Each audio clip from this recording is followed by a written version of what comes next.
आणि आजच्या या कार्यक्रमासाठी खास करून नागपूरहून आदरणीय मुदोजीराजे भोसले आणि आमचे पानिपतवरून दुसरे भोसले या ठिकाणी त्यांच्या सहकुटुंब या ठिकाणी आले. या दोघांचं चौगुले सरकार आपल्याला स्वागत करावं लागेल, कारण पानिपतचे मराठी सुद्धा आपल्याला या आंदोलनाला पाठिंबा देण्यासाठी येतात आणि आपण महाराष्ट्रीय मंडळीत झोपलोय.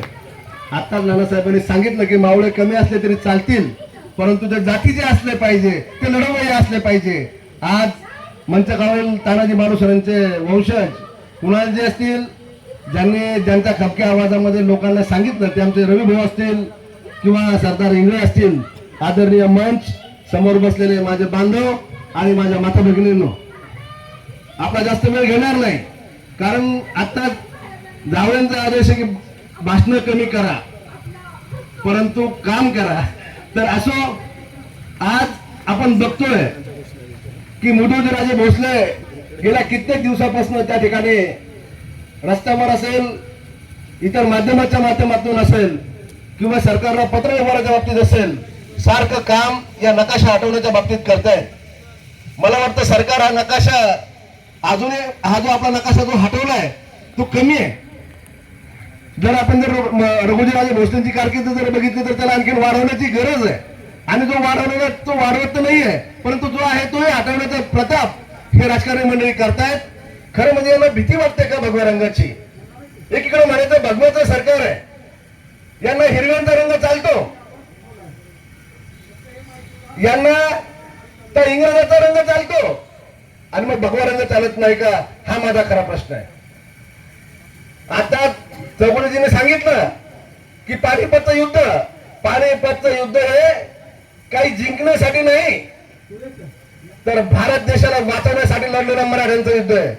ते काही तिथून काही एखादा प्रांत जिंकण्यासाठी गेले नव्हते, दिल्लीवर कब्जा करायचा किंवा भारत राज्य जिंकायचं म्हणून गेले नव्हते, तर फक्त बाहेरून आलेला त्या शासकाला तिथं तरी थांबवायचं आणि आपल्या भारत मातेचं रक्षण करायचं, यासाठी आपल्या लाखो मावळ्याने त्या ठिकाणी आंदोलन केलं, आपलं युद्ध लढलं. आणि आज आपण जर गेलो तर तिथं काला आमाय पानिपत मध्ये एवढं रक्त मराठ्यांचं सांडलं की ते रक्त एका ठिकाणी जमलं, आणि त्या आंब्याच्या झाडाला ते रक्त ज्यावेळेस गेलं त्या आंब्याचा रंग सुद्धा काळा झाला आणि तिथं काला आंब उगलेला आहे. आजही तिथले लोक सांगतात की मराठ्यांच्या रक्तामुळे हा आंबा सुद्धा काळा झाला. एवढं रक्त त्या ठिकाणी मराठ्यांनी सांडलं, याची जाणीव या राजपुताने ठेवायला पाहिजे. आम्ही काही महाराणा प्रतापाला शिवाय देत नाही, तुम्हाला शिवाजी महाराजांबद्दल बोलण्याचा अधिकार नाही, कारण शिवाजी महाराज हे हा असा पुरुष होता की ज्यांच्या पुढे आपल्या सर्वांची सुंत होताना राहिलेली आहे. कवी कशाने कुठेतरी म्हटलंय तर या गोष्टी आपल्याला पोरातील इतिहास सर्वांना माहिती आहे. आणि राजेसाहेब, आपण ही लढाई आता राज्यशास्त्राच्या सोबत करा, आपण त्यांना निवेदन द्या. आपण आता आदरणीय गायकवाड राजेंच्या माध्यमातून कोटा सुद्धा गेलोय, कोटा सुद्धा आपण लढाई लढतोय. आणि ही लढाई लढत असताना मुदोजीराजे भोसले यांच्या सोबत आपल्या सर्व मावळ्यांना, रवींद्रजी, आपल्या सर्वांना या ठिकाणी राहायचंय.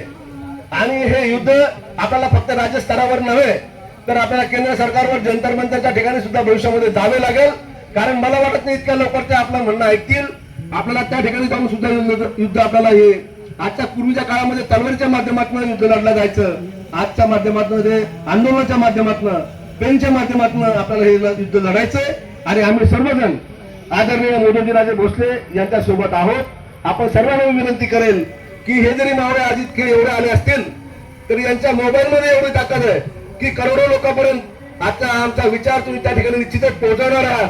आणि माध्यमाच्या माध्यमातून, मोबाईलच्या माध्यमातून, आपले जे मोबाईलचे ग्रुप्स आहेत या माध्यमातून हे युद्ध खऱ्या अर्थाने याला मी युद्ध बनेल, हे आता सर्व महाराष्ट्रामध्ये नव्हे तर जगभर पोहोचवण्याचं काम हे निश्चितच या ठिकाणी आलेले मुठभर मावळे करतील याचा मला विश्वास आहे.